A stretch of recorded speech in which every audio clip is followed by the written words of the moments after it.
Decision 2014 news, it's neck and neck in the governor's race. A new political poll shows a couple of candidates are in a statistical tie for the Democratic nomination. Yet not all of the candidates were included in this statewide public opinion survey. NBC 10 political reporter Bill Rappleye is digging deeper into the numbers, and he's live in the newsroom with what he found out. Bill?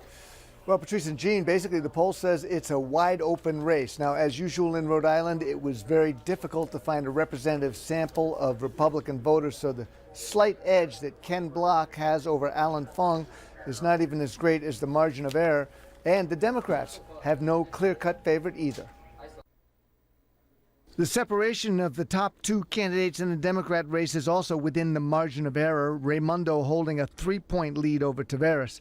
But leading all the candidates, the undecideds.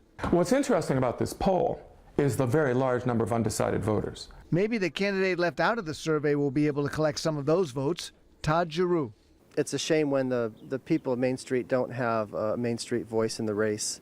I remain focused on my message to bring a commerce fund, an infrastructure fund to the state of Rhode Island. Athene believes, though, that the primary race is going to be close. The gap between their issue positions is so small that I don't think this primary will turn on issues at all.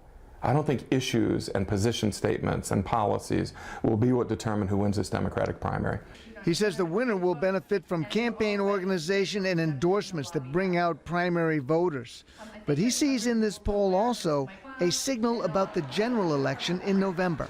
That large number of undecided voters, again, is an indication of something. It isn't just uncertainty about which of the announced candidates those respondents will support. It may also be soft support for all four of them, which means this poll might be telling us something about the general election and whether or not these Democratic candidates will need to work much harder between September and November in order to keep the Democrats in the fold. That's one thing the poll tells us for sure.